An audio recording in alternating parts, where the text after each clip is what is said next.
به هەلکەفتنا 61 ساڵ مینڤەگەرە دامەزراندنە یەکیتیە خوێندەڤان و لاوانên دیموکراتی کوردستان ev yekîtiya gohat avakirin di sala 1953 de li ser destê bavê netewa Kurd Mustafa Barzanî. Got bi vê bîranînê çendîn aheng hatin li derxistin li qutabxana Kampa Domîz, Bistiran û Şahiya û çend şanuwa.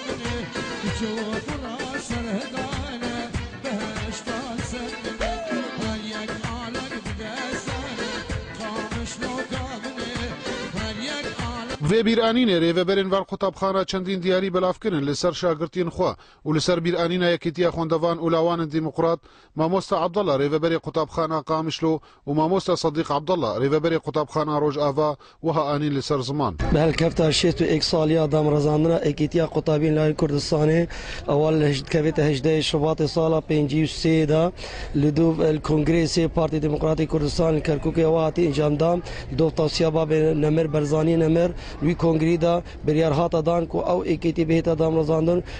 ji bo bişin pişikdarî şoreş û serhildanê yê Kurdistana başûr bikin.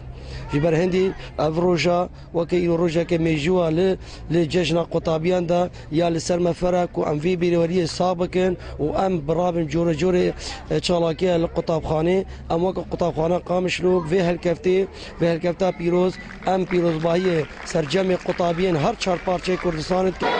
cejna qutabiya li hevgişt qutabiya Kurdistanê pîroz dikim و بورينا ساليا دا دامزراندنا وان هر دو ایکتیا لاوین دیموکرات کردستان و ایکتیا قطابیان کردستان بورينا 61 سال سر دامزراندنا و وان هر دو ایکتیا شیان خبات بکن بورينا چندین سال دا هر وسا ما فرزانی که هم وی روژه آهنگه که بیاریم بو قطابیت خویت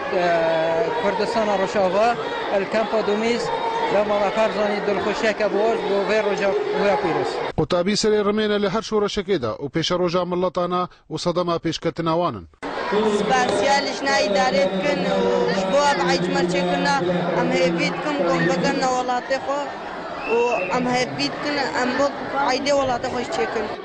أسألك كيف خشم في دجنا عيد الطالب إنه أم بنابري رجع أباي كسورينا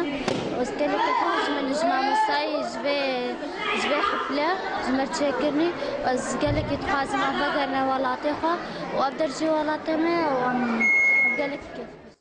61 سال دبورن لسر دامزراندنا یەکیتیە خوێندەڤان و لاوانên دیموکراتی کوردستان یا gohat avakirin li ser destê bavê netewa Kurd Mustafa Barzanî di sala 1953 de. Bo bername ar Cemîl Osê, Kampa Domîz.